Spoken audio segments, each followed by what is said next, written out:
Shanghai GDG is a very interesting developer community. I'm glad somebody has asked this question. This is where the magic happens. This is primarily a question and answer show. So if any of you out there would like to ask questions.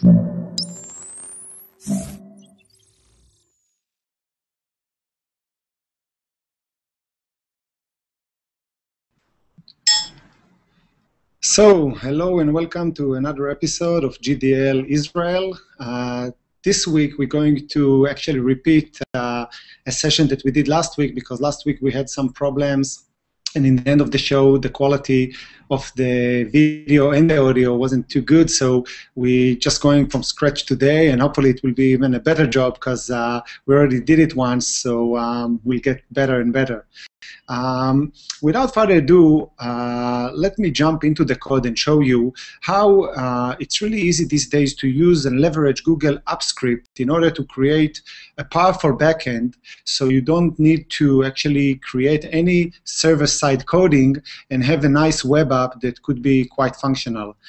In the example that I choose for this episode is actually a very simple one-page web app that I built more than a year ago to help me and manage HTML5 training days events that I ran. And as you can see here, let me just share my screen with you.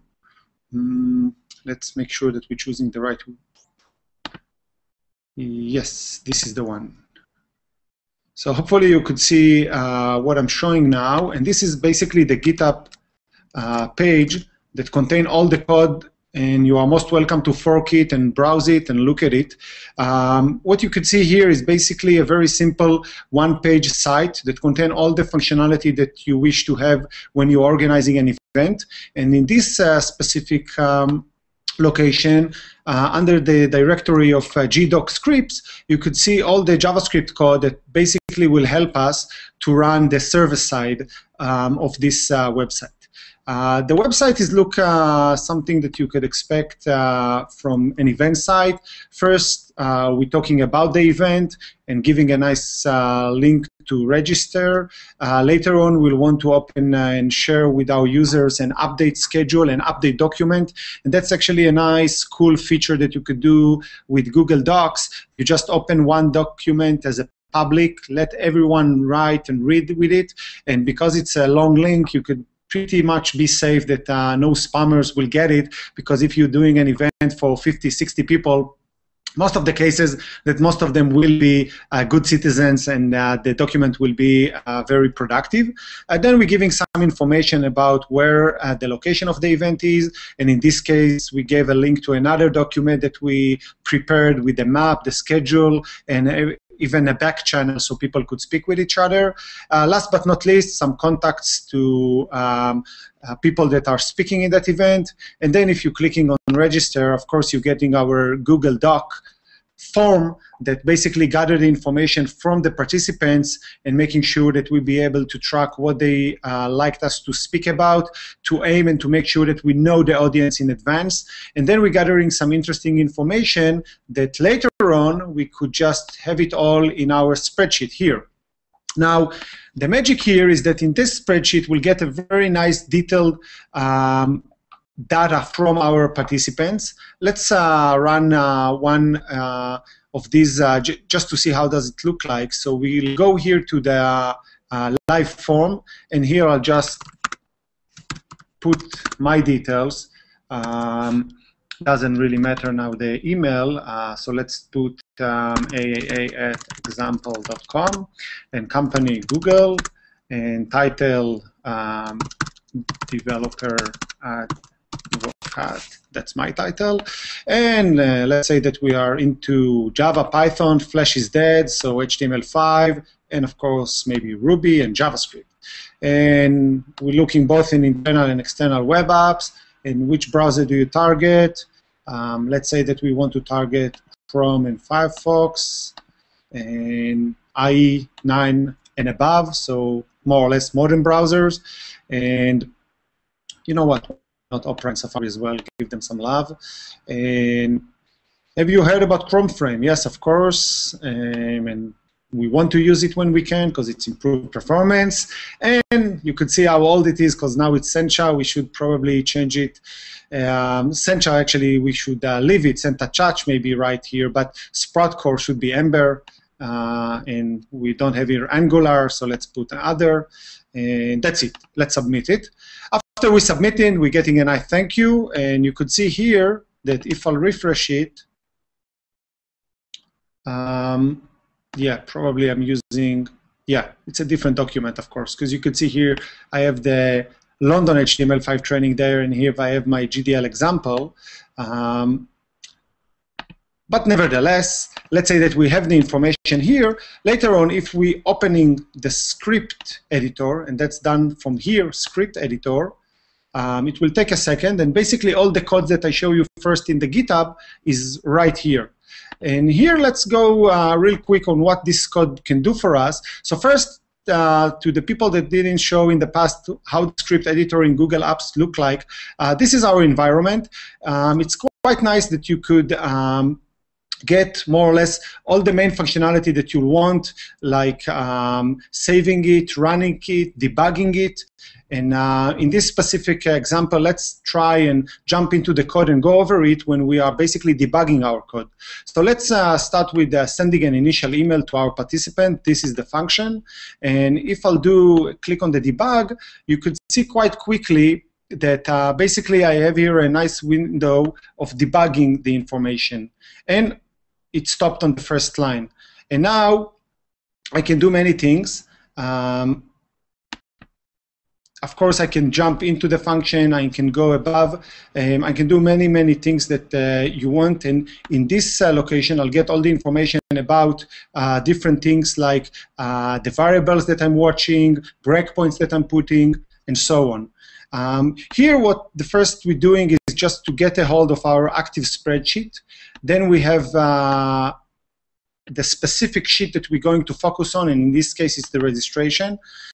If you noticed, here we have two spreadsheets at the bottom. One is for the registration, will be filled up with details, and the other is with the email templates that we prepared. So the nice thing here is that basically you could use this same spreadsheet and have several sheets for the metadata that you're going to use, and one for the real data that you are collecting from your forms.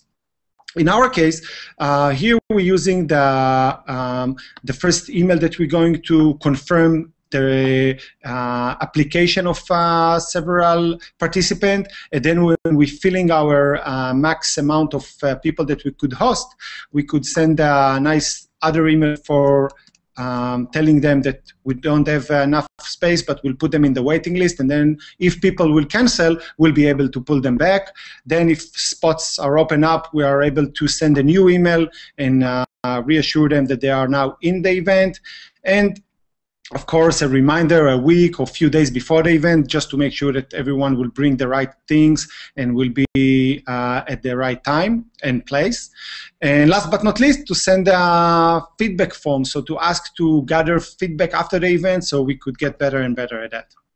So in our code, we're jumping back to this form, and we're collecting basically a holder to our data sheet. Then in the data sheet, it's very useful to declare a data range. And in our case, we're starting in row, in the second row, because the first one is for the headers. And then we're going up to the max amount of columns that we have, which are basically derived from the amount of questions that we have in the form, and for the max rows. All the functions here, the util functions that we are using, are down the road of this file, so you could browse them and check them. Here we are setting some variables to work with, and of course we want to get a hold of our email templates, so we'll be able to send them. After we're doing that, there's a nice function that we took from the tutorial of transforming our rows into JavaScript objects, and get rows data basically down this file is a function that does exactly that. And then in objects, we're getting the objects that we could work with. Then we're getting, it's not the nicest thing here to do, but still very useful. We're going to our active sheet on the data sheet, and in O2, in this location, we're having some more metadata. So you could see here that the max attendance that we set, it's 60.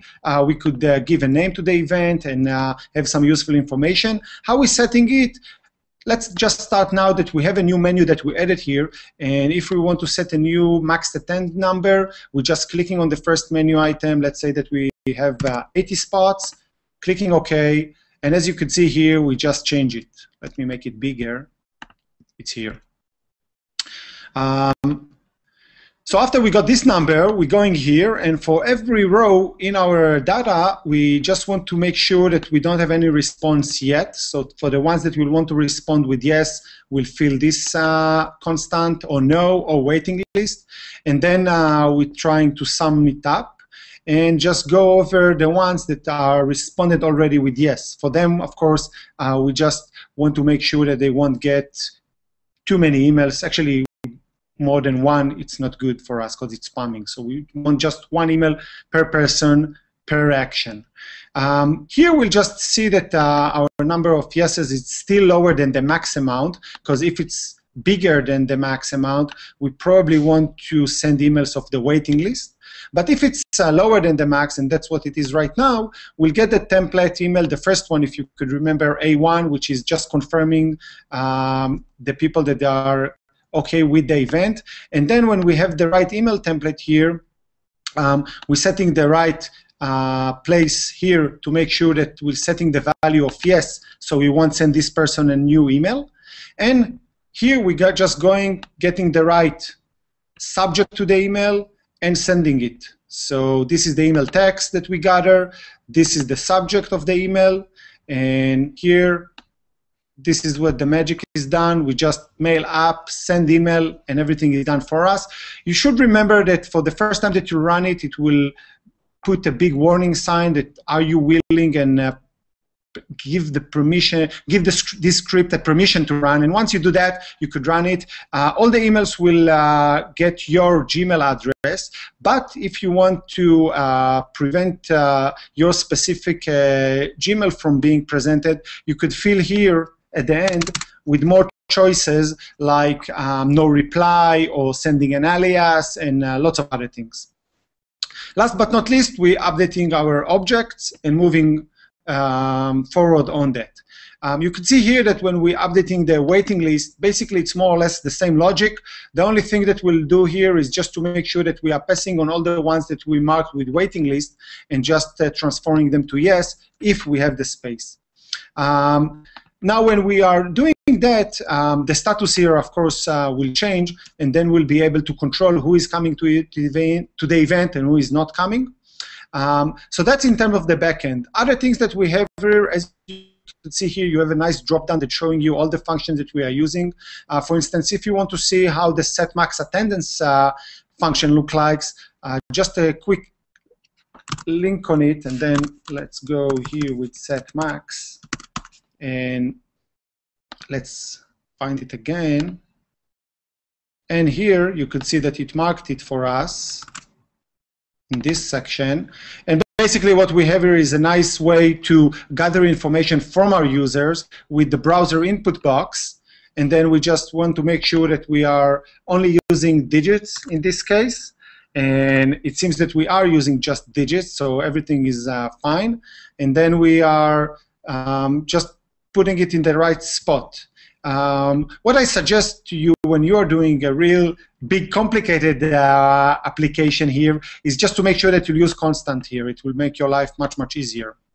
And here is just a simple warning message when the users are putting anything that is different from digits.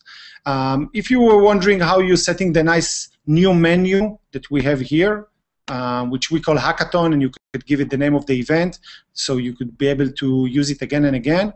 This function is done the magic for you. We call it on open, so it will know to run it when your spreadsheet is being loaded, like in document ready on a web page when you're attaching jQuery and waiting for the document ready event. And in this case, we're getting the active spreadsheet, having some menu items, and basically here you could see this JSON object that containing the two attributes of name and action. So this is the menu item that the user will see, and when she or he will click on it, basically will run this function, and this function, as you saw just now, in our case, is opening a nice dialog that gathering the information from our users. And then we're just adding this menu and giving it a new name. What you could see here, it's very, very nice to make changes. Command S, it's saving it immediately. And now if we'll refresh this page, you'll see the changes taking place almost immediately.